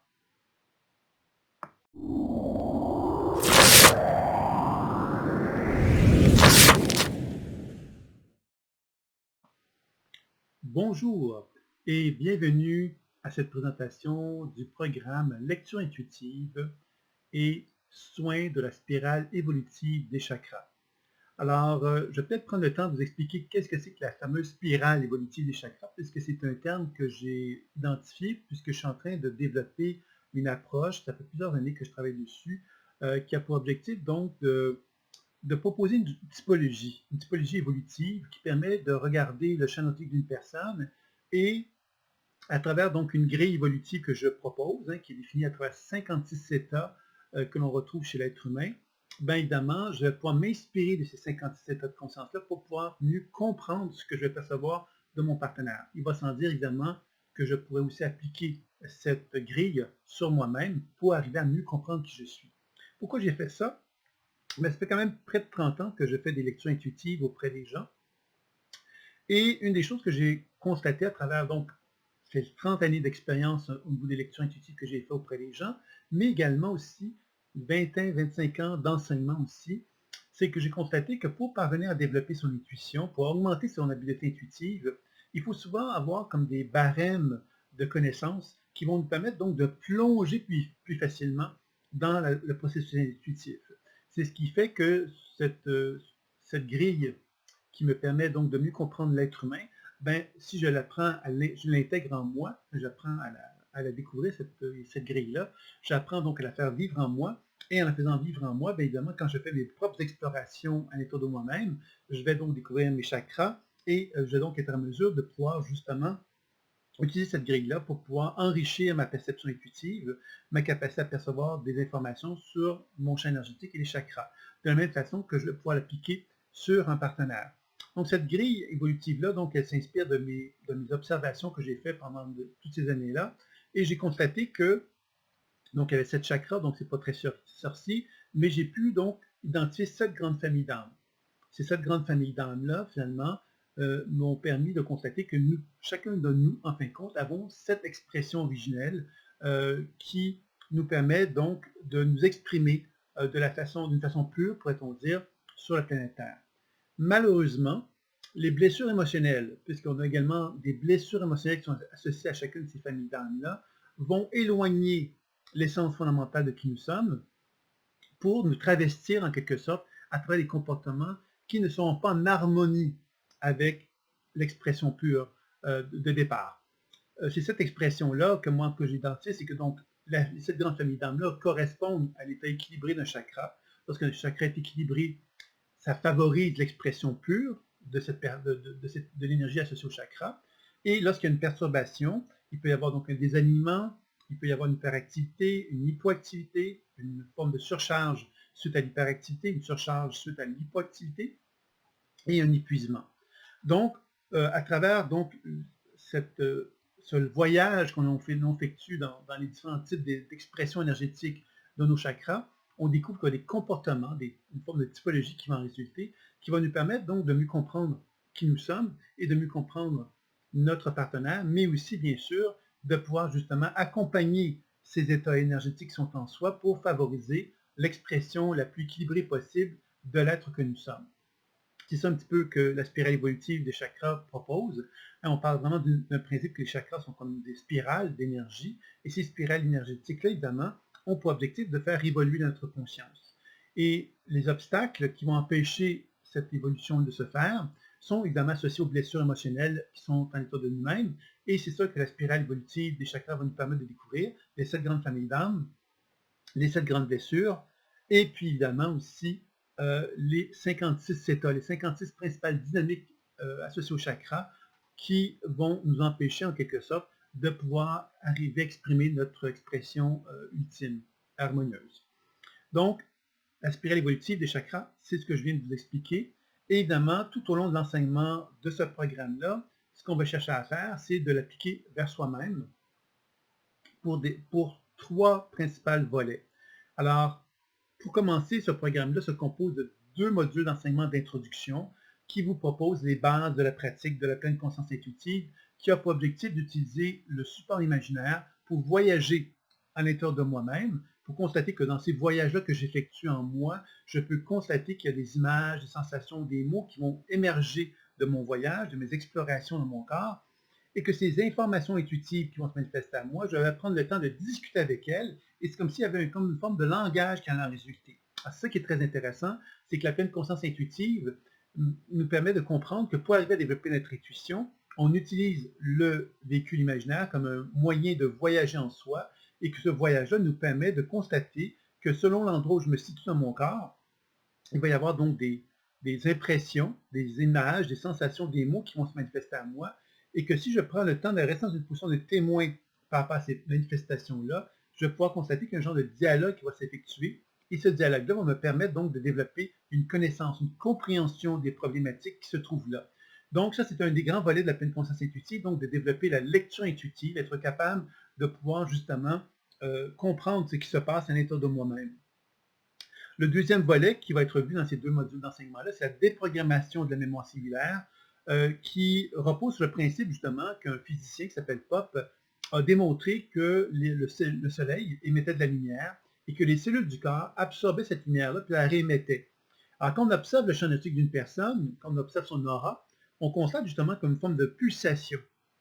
Cette pulsation, finalement, correspondrait un peu à l'observation de cette capacité que les cellules ont d'absorber et de réémettre. Absorber, réémettre, qui va faire comme genre de pulsation comme celle-là. Et évidemment, cette pulsation-là, lorsqu'elle est parfaitement harmonieuse, va donc être un indice d'équilibre, de santé. Et puis, quand on constate à quelque part qu'il y a comme des déséquilibres dans cette capacité de respiration biolumineuse, il va y avoir donc une moins bonne capacité des cellules d'absorber la lumière ou une moins bonne capacité des cellules d'émettre de la lumière. C'est là qu'il y a une perturbation qui va se faire. Et ces perturbations, comme je l'ai dit tout à l'heure, vont se manifester sous la forme de désalignement, d'hyperactivité, d'hypoactivité, de surcharge, d'épuisement, principalement. Donc, vous voyez que l'idée de la déprogrammation des mémoires cellulaires, c'est de constater que lorsque cette énergie que l'on observe en soi ou dans un partenaire, on constate qu'il y a une perturbation, il y a 2 informations qu'on va aller chercher. La première, c'est que la lumière qui ne circule pas bien, qui n'émet pas de la lumière, un rayonnement harmonieux, nous indique donc que le fonctionnement cellulaire ou le fonctionnement du chakra n'est pas en pleine harmonie, n'est pas en plein équilibre. Donc, il y a un dysfonctionnement qui existe là. Donc, déjà, on a une information qui touche l'aspect physique et l'aspect énergétique de ce qu'on observe. Le deuxième élément qui va être très important et qui va particulièrement nous intéresser concernant la déprogrammation de la mémoire cellulaire, c'est qu'on va constater que dans cette lumière qui semble être perturbée, il y a de l'information. Quand je dis de l'information, je veux dire par là qu'il y a de la mémoire qui se retrouve dans la lumière qui se trouve perturbée. Par exemple, si j'ai eu de l'agressivité, de la colère que j'ai inhibée quand j'étais enfant dans mon épaule, il est bien possible que quand j'observe mon champ énergétique dans mon épaule, je vais constater que la lumière qui est émise dans mon épaule n'est pas parfaitement harmonieuse. Il peut y avoir donc des perturbations du rayonnement biolumineux dans mon épaule. Et si je prends le temps donc de m'adresser à cette lumière-là pour comprendre sa raison d'être, il se peut que justement avec de la pratique, je parvienne à constater que cette lumière-là est capable de me transmettre une forme de conscience émotionnelle, un peu comme si je n'avais jamais abandonné l'expérience que j'avais vécue, par exemple, à l'âge de 5 ans, où je m'étais senti très agressif, très de colère, puis j'avais été inhibé dans l'expression de ma colère. Ben, maintenant, j'ai plus 5 ans, sauf que dans mon épaule, je peux être encore porteur de cette charge émotionnelle-là. Alors, c'est là que c'est intéressant parce que la déprogrammation de la mémoire cellulaire me permet, moi, donc, de voyager dans mon épaule, d'aller voir cette charge émotionnelle-là, d'aller voir la mémoire associée à l'événement de l'âge de 5 ans et de pouvoir intervenir sur cette mémoire-là pour la déprogrammer. Alors, la déprogrammer, ça veut dire quoi? Ça veut dire de donner à l'information, à la mémoire qui est figée, qui a l'âge de 5 ans, de lui donner tout ce dont elle a besoin pour se libérer, se dégager de ce qui est figé en elle, pour qu'elle puisse justement se libérer de cette blessure émotionnelle-là et me permettre de voir émerger de nouveaux potentiels évolutifs qui vont m'indiquer le chemin à suivre pour parvenir à trouver un mieux-être dans mon être et me rapprocher de l'expression fondamentale de qui je suis. Et ça nous ramène aux familles d'âmes. C'est-à-dire que plus mon énergie circule bien en moi, plus je me retrouve dans une position où je suis en pleine expression de qui je suis. Je ne suis plus inhibé par des limitations ou des empêchements. Je me retrouve dans une position vraiment de grand équilibre, de grande harmonie avec moi-même. Donc, c'est la déprogrammation. Puis ensuite, le troisième volet qu'on va voir dans les deux premiers modules, c'est les techniques de soins. Je dis les techniques de soins, évidemment que dans les deux premiers modules, on va voir qu'une technique de soins pour commencer, qui s'appelle la technique de réunification ou d'accueil, qui est une technique finalement qui est vraiment, qui met en évidence un concept très simple qu'on retrouve dans la guérison, c'est qu'on dit que l'amour guérit. Alors, dans cette technique-là, justement, on apprend à découvrir que moi, en tant qu'être humain, j'émets donc de la lumière et je l'absorbe, comme on l'a vu tout à l'heure, et que très fréquemment, la majorité des perturbations que l'on retrouve dans notre champ énergétique sont étroitement reliées à un processus de dissociation. C'est-à-dire que moi, j'ai inconsciemment fermé la porte de l'énergie vitale dans mon corps, dans des régions où j'ai vécu un traumatisme émotionnel ou énergétique, ou les deux. Donc, si c'est mon genou, ben, ça veut donc dire que dans mon genou, j'ai créé une tension dans cette région-là. Cette tension-là fait que la lumière ne circule pas harmonieusement dans le genou et que dans cette lumière-là, il y a donc de l'information émotionnelle qui se retrouve là. Donc, si moi je veux faire un soin sur mon genou, ben, quelque part, le soin va consister à rétablir la circulation de lumière qui se trouve dans cette région-là. Et la technique de réunification ou d'accueil, qu'est-ce qu'elle va faire? C'est qu'elle va chercher justement à donc établir une relation d'harmonie avec la perturbation qui se trouve dans mon genou, de façon à ce que je puisse me réunifier à elle. C'est-à-dire qu'elle ne soit plus en état de dissociation ou de conflit avec moi-même. Alors, c'est-à-dire que je cherche à m'harmoniser à cette région-là qui est mon genou pour favoriser donc un équilibre plus important. Alors ça, c'est une technique que je dirais importante dans la pratique de la pleine conscience intuitive et j'ai voulu donc, dès l'introduction, vous donner les trois grands volets de la pratique, donc la lecture intuitive ou décodage intuitif, déprogrammation de la mémoire cellulaire et une technique de soin qui est quand même une technique de soin qui est très, très importante. Évidemment, vous allez voir qu'il y a plusieurs programmes d'enseignement qui sont proposés, mais il y en a un autre qui s'appelle Autoguérison, qui lui va vous proposer vraiment de faire des techniques de soins pour favoriser la guérison, donc l'imposition des mains, le transfert d'énergie, la miniaturisation et la chirurgie énergétique. Ce sont trois grandes techniques de guérison qu'on va retrouver dans le programme d'autoguérison qui a pour objectif lui, de travailler vraiment sur des problématiques de santé.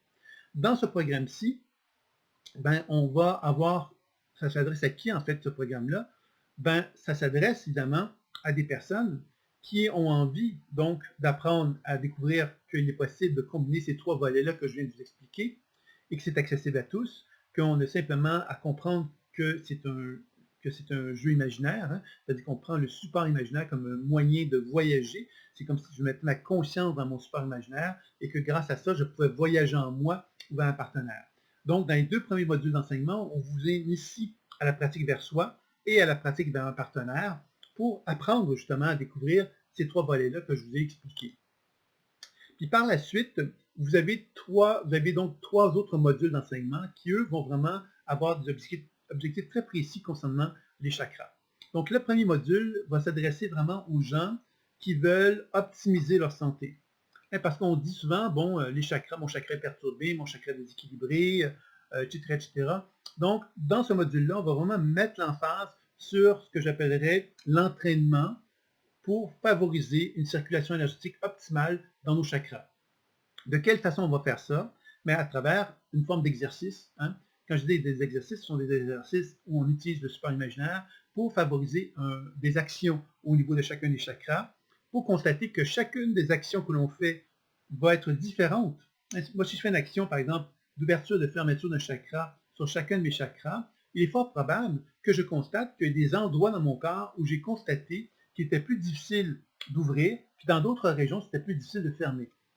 Alors, ça veut donc dire quoi? Ça veut donc dire que plus moi j'apprends à travailler avec ces techniques-là et j'apprends à développer une aisance avec chacune d'elles, plus je permets à mon chakra de se retrouver dans une position d'optimisation dans ses capacités de recevoir la lumière et de la réémettre et de permettre au champ énergétique dans sa globalité de pouvoir mieux recevoir l'énergie et la distribuer dans son corps. Parce que chacun des chakras, il faut savoir, sont des centres de réception de l'énergie cosmique provenant du Soleil, mais aussi également des planètes. Et à partir du moment où on apprend justement à optimiser le fonctionnement de chacun des chakras, ben on lui donne l'opportunité à chacun d'eux, en fait, de se synthétiser à des fréquences vibratoires qui sont associées à chacun des chakras et de permettre donc le développement de la conscience de l'être humain que nous sommes à un niveau optimal. Et c'est ça un peu le sens, hein, quelque part, de la spirale évolutive des chakras, c'est de favoriser l'évolution de la conscience à travers trois grands volets. Le premier qui se retrouve dans ce module-ci, qui concerne l'aspect énergétique, où on apprend à ouvrir et fermer un chakra, à équilibrer par les couleurs, circulation rotatoire, donc centripète et centrifuge. Vous avez également donc le mouvement ascendant et descendant et la circulation entre les axes des chakras. Donc, à travers tous ces exercices-là que je viens de vous nommer, vous allez être capable de pouvoir vous dire, OK, moi je constate que j'ai un blocage en tel endroit, que la circulation ne se fait pas de telle façon, de telle autre façon, il y a un autre déséquilibre, etc. Donc, vous allez être capable d'avoir une cartographie très précise de votre dynamique énergétique. Et ça, c'est déjà fort intéressant. Donc, vous allez me dire, oui, mais là, on va juste observer quelque part que j'ai un problème. Non. À partir du moment qu'on a compris qu'il y avait une problématique, évidemment, les techniques vont servir à quoi? Elles vont servir justement à rétablir la circulation énergétique pour justement, à travers une répétition, amener une plus grande conscience des états énergétiques associés à mes chakras et de pouvoir parvenir donc à créer de nouveaux circuits énergétiques en état de moi-même, plus en état d'équilibre avec mon être le plus profond. Donc, ce qui va me permettre donc de me rapprocher de l'expression fondamentale de l'être que je suis. Donc, c'est un module qui est quand même assez dense et assez important puisqu'on va toucher l'aspect énergétique d'une façon assez précise au niveau des chakras. Il faut savoir que chacun des exercices que vous allez retrouver sur les chakras, bien évidemment, peut s'appliquer sur un organe aussi, bien sûr. Suite à ce module-là qui concerne donc la dimension énergétique, où on va apprendre évidemment à faire des lectures intuitives, des programmations et soins. C'est-à-dire qu'on va combiner les trois. Mais il va y avoir une importante, comme il y a beaucoup de techniques, je vais essayer de mettre l'emphase au début du moins de l'enseignement sur les techniques. Et après ça, on va intégrer la lecture intuitive et des programmations et soins pour vous permettre donc de justement chercher à développer votre pleine conscience intuitive. Le module 4 va davantage être orienté sur la dimension psycho-émotionnelle. Alors, dans la spirale évolutive des chakras, je vous ai parlé de 56 états. Donc, 7 états d'équilibre, les 7 grandes familles d'âmes, et 56 états de déséquilibre, peut-on dire ça comme ceci. Ces états de déséquilibre sont simplement des expressions de l'être humain que nous sommes. On est tous humains et personne n'est parfait. Donc, ces 56 états, ces 56 expressions ne sont pas des reflets de déséquilibre majeur, mais ça indique à quelque part pourquoi certains individus sont de telle façon, pourquoi, par exemple, des gens sont très matérialistes, d'autres sont très spirituels. C'est toutes des expressions d'états qui ne sont peut-être pas nécessairement optimales. Alors, on va chercher donc à mettre en lumière ça et on va découvrir dans ce module-là de quelle façon qu'avec l'aide de cette grille-là, il est possible de faire un travail très précis sur à peu près toutes les problématiques qui peuvent toucher la dimension psycho-émotionnelle chez un être humain, qui est nous, et on va pouvoir donc apprendre à faire un travail en effectuant donc une observation, une exploration sur ces états de conscience. De quelle façon on va faire ça? C'est que grâce à l'imaginaire, on peut effectivement se mettre en relation avec ce que j'appelle des représentations. Par exemple, je vais donner un exemple. je voudrais travailler sur l'insomniaque qui est en moi, ben l'insomniaque qui est en moi, c'est pas Sylvain Bélanger. Hein? Il y a une facette de moi qui, par moment, va avoir la difficulté à dormir. Par exemple, le colérique qui est en moi, c'est pas Sylvain Bélanger. C'est que par moment, je suis colérique, dans certaines circonstances, dans certaines situations. C'est pour ça que j'appelle ça des états de conscience. Ce sont des états de conscience qui changent et qui bougent, et la spirale évolutive met en évidence que dans certaines circonstances de ma vie, je vais activer un certain comportement, dans certains autres moments de ma vie, je vais activer un certain autre comportement, et ainsi de suite. Donc, l'apprentissage de la spirale évolutive des chakras, c'est de comprendre qu'on est constamment en train de s'adapter à la vie, et cette adaptation-là me permet, moi, de m'accompagner dans ma spirale évolutive de façon à ce que je sois de plus en plus en harmonie avec mon être, et que cela me permette donc d'arriver à être capable d'assumer l'expression la plus pure possible de qui je suis. Donc, quand je dis que je vais travailler sur l'insomniaque ou le colérique qui est en moi, ça veut donc dire que je vais réutiliser ce que j'ai appris dans le module sur les chakras d'un point de vue énergétique, et je vais chercher donc à travailler sur des états de conscience. Ces états de conscience-là sont comme c'est comme des énergies psychiques de moi-même, et dans lesquelles je vais pouvoir intervenir sur ces énergies psychiques-là pour les régulariser, les équilibrer, afin de justement amener des transformations chez elles. C'est là qu'on va parler de déprogrammation encore une fois, hein, puisqu'on les déprogramme, on les transforme justement pour leur donner la permission de se libérer des programmations limitatives afin de me donner accès à une énergie de plus en plus harmonieuse et de plus en plus équilibrée par rapport à cette énergie-là. Donc, je vais me sentir de moins en moins en conflit avec moi-même, et je vais me sentir de plus en plus en harmonie et en état d'équilibre avec moi-même à travers cette démarche-là. Donc, ça, c'est donc le module 4 du programme. Et vous voyez ici que dans ce module 4-là, on va quand même avoir déjà, dans le module sur l'énergétique et sur celui-ci, on aura fait un tour d'horizon très complet sur toutes les applications possibles et impossibles. En fin de compte, on peut appliquer ça à peu près à toutes les sauces pour arriver donc à augmenter notre santé énergétique et à augmenter notre santé psycho-émotionnelle, être plus en état de paix et d'harmonie avec soi à travers ces protocoles que je vais vous proposer dans ces deux modules d'enseignement-là, qui sont déjà très riches. Le dernier module d'enseignement est un module d'enseignement qui, pour moi, est important de mettre en place, considérant le développement de la science. Les neurosciences sont beaucoup développées, la physique quantique, la médecine quantique s'est beaucoup développée, l'épigénétique a été également mis de l'avant. Je me suis dit que c'est intéressant donc de présenter un module d'enseignement où je parlerai du volet spirituel associé au chakra, mais pas d'un point de vue ésotérique, bien sûr qu'on va parler d'ésotérisme, mais de chercher justement à tenir compte des nouveaux développements scientifiques pour arriver justement à mieux comprendre de quelle façon on peut développer une vie spirituelle en accord avec les chakras, et de quelle façon qu'on peut appliquer des enseignements spirituels pour donc chercher justement à augmenter, à améliorer notre vie spirituelle. Donc, c'est ça un peu l'objectif de ça. Et je vais m'inspirer, comme je disais tantôt, donc des courants ésotériques et spirituels. Puis je vais également m'intéresser à la cohérence cardiaque, à tous les enseignements autour de la cohérence cardiaque, et également des grandes recherches neuroscientifiques de personnes qui se sont intéressées à l'éveil. Et on va chercher donc à présenter un enseignement pratique, mais en même temps avec des données théoriques qui vont vous permettre de bien comprendre, de bien cerner tout le processus de la guérison. J'utilise depuis plusieurs années un appareil qui s'appelle le Cardium, qui est un appareil qui permet de faire des mesures de la cohérence cardiaque, mais qui permet également de faire des mesures au niveau des chakras. Donc, permet des méridiens d'acupuncture également. Et c'est un petit logiciel intéressant. Et cela m'a inspiré aussi pour vous présenter finalement les grandes données qui permettent de travailler sur ce que j'appelle la supraconscience. La supraconscience, c'est justement de quelle façon que moi, en tant qu'être humain, je peux développer une supraconscience qui me donne accès justement à une vie spirituelle, une vie dans laquelle j'accède à ces univers subtils et que je commence justement à me rendre de plus en plus réceptif à ceux-ci. Alors évidemment, dans les modules d'enseignement précédents, on a déjà abordé ces choses-là, mais là, on va les aborder d'une façon encore beaucoup plus proche de la spiritualité, puisqu'on va moins s'orienter sur l'aspect santé, moins s'orienter sur l'aspect psycho-émotionnel, on va vraiment davantage se connecter avec l'unité. Alors, c'est ça un peu le sens de cet enseignement-là. Et je souhaitais donc amener proposer cet enseignement-là, puisque ça permet vraiment de faire un travail sur les chakras qui est très, très intéressant, puisqu'on travaille sur l'énergétique, donc l'aspect énergie. Hein, on sait que les chakras, quand on parle d'énergie, les chakras, c'est souvent concerné, bien sûr. Hein. Donc, c'est donc important de parler de santé et de parler des chakras. Ça me paraissait vraiment fondamental. On va le faire amplement.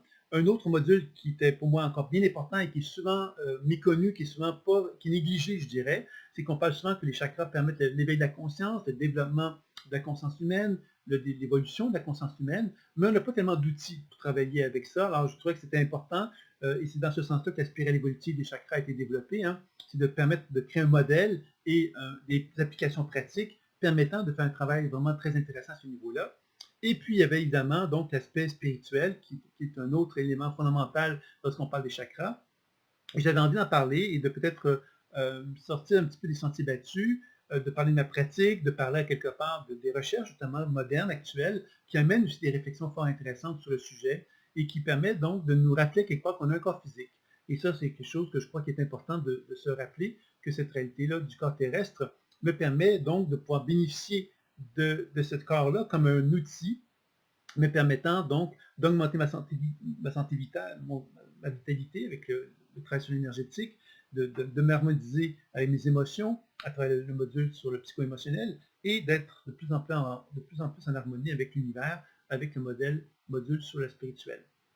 Donc voilà. Alors ça, c'était donc la présentation des 5 modules qui sont proposés dans le programme. Il y a un 6e module qui est proposé en bonus. C'est un module qui a été conçu dans le cadre d'un enseignement que j'ai donné à un moment donné, dans le passé, qui parle donc de mission de vie et de libération émotionnelle ou d'équilibre des émotions. Alors, vous voyez le lien, évidemment. Mission de vie, ben, quelque part, ça fait référence beaucoup aux 7 grandes familles d'âmes. Souvent, c'est quelque chose que je propose à mes étudiants, de faire le lien avec les 7 grandes familles d'âmes et la mission de vie dans lesquelles ils ont à parcourir. Par exemple, si j'ai une perturbation dans mon plexus solaire, qui est donc reliée à une famille d'âmes, qui sont les guerriers, ben, je peux penser quelque part et mettre l'hypothèse que j'ai peut-être effectivement une mission de vie actuelle, en tout cas une expression de mon être qui m'appelle à devoir m'affirmer d'une façon constructive et positive. Et dans ce sens-là, bien évidemment, tout le travail va consister justement à évaluer de quelle façon que ça pourrait se faire dans ma vie actuelle, considérant où est-ce que j'en suis dans ma conscience et dans ma capacité, qu'est-ce que je peux en faire de cette énergie-là qui est reliée au plexus solaire. Donc, vous voyez, c'est des choses comme ça qu'on va voir. Donc, dans ce petit bonus-là, donc, on va pouvoir vraiment aborder la mission de vie. On va aborder évidemment un travail sur les émotions. Donc, un petit rappel peut-être avec ce qui aurait été vu, mais on va aborder un sujet qui n'aurait pas été vu jusqu'à ce moment-ci et qui m'apparaît fort important. C'est ce que j'appelle la déclaration, qui est un peu comme un contrat sacré qu'on effectue avec soi-même et qui est fort intéressant et qui peut bien évidemment s'appliquer à une autre personne. C'est un protocole que je vous propose de transformation qui est très intéressant à mettre en place. Donc, vous avez donc 6 beaux modules pour ce programme-là concernant donc les chakras, qui est fort intéressant. Et évidemment, donc, dans ces 6 modules-là, ben, vous avez un accompagnement. L'accompagnement que j'ai choisi de vous proposer cette fois-ci, c'est des webinaires, 2 webinaires par mois. Ces 2 webinaires par mois, c'est-à-dire que vous allez, au début du mois, recevoir le module d'enseignement. À la moitié du mois, donc après le 15, vous avez donc un webinaire, une invitation pour un webinaire. Ce webinaire-là, il va servir à quoi? Il va servir à répondre à toutes les questions concernant la pratique. Ça, c'est une première chose. Il va servir à répondre à toutes les questions concernant votre vie personnelle. Donc, les questions que vous avez sur votre vie personnelle, on va chercher à y répondre et on va chercher à y répondre toujours en harmonie avec l'enseignement que vous êtes en train de suivre. Donc, si vous êtes en train de suivre un programme sur les chakras, bien évidemment, la façon que je vais vous répondre va tenir compte de cette réalité-là. Donc, les réponses que je vais vous donner à chacun des étudiants qui vont poser des questions vont vraiment être adaptées à ce sur quoi ils sont en train de travailler dans leur enseignement, ce qui va donc donner encore plus de pertinence, je dirais, aux réponses que je vais donner, puisqu'à ce moment-là, bien évidemment, ces réponses-là vont pouvoir être réutilisées aussi dans la pratique et non pas juste dans la réflexion de genre de coaching qu'on pourrait recevoir, mais également de se dire, OK, il m'a donné cette information-là, je pourrais travailler de telle façon avec le travail que je suis en train de faire sur les chakras, donc ça va me permettre d'avancer. Donc, vous voyez qu'à 2 reprises par mois, vous avez cet encadrement-là. Donc, un encadrement pédagogique dans lequel je vous assiste dans l'aspect exploration des techniques qui sont proposées, mais également thérapeutique. Et ça, je pense que ça a énormément de valeur et c'est quelque chose qui va être vraiment très riche pour chacun d'entre vous. Donc, à 2 reprises dans le mois. Et après ça, ben, au début du mois, vous avez de nouveau un deuxième module et ainsi de suite C'est comme ça que ça va se faire. Ça donc dure à peu près 6 mois d'enseignement. Vous avez 2 webinaires à chacun des mois. Donc, ça vous permet d'avoir un bel enseignement qui n'est pas trop long, mais un enseignement qui vous permet de pouvoir vraiment apprivoiser, je dirais, une méthode qui est la pleine conscience intuitive, et de vraiment l'orienter sur un prisme bien précis qui sont les chakras, qui est un domaine en soi très, très complexe et très complet. Et je pense que j'ai été chercher vraiment les éléments essentiels pour que vous soyez capable de vraiment être en mesure, à la fin de cet enseignement-là, de vous dire, OK, je me sens plus apte à travailler sur ma dimension énergétique, ma dimension, la gestion de mes émotions, ma gestion de ma dimension spirituelle. Je me sens plus en état d'ouverture avec mon être et d'harmonie avec l'univers. Donc, c'est ça, quelque part, qui est le sens et le but de ce programme d'enseignement-là. Donc, si ça vous intéresse et que vous allez avoir peut-être envie d'aller chercher d'autres informations, donc sous la vidéo, vous allez découvrir donc d'autres informations. Le prix, tout ça est inscrit dans la présentation sous cette vidéo-là. Si ça vous intéresse, bien évidemment, ça me fera un grand plaisir de vous assister dans ce bel enseignement-là. Donc, je vais donc m'arrêter ici en espérant donc pouvoir vous accompagner dans ce beau voyage associé donc à la pleine conscience intuitive et au chakra et à la spirale évolutive des chakras. À très bientôt. Au revoir.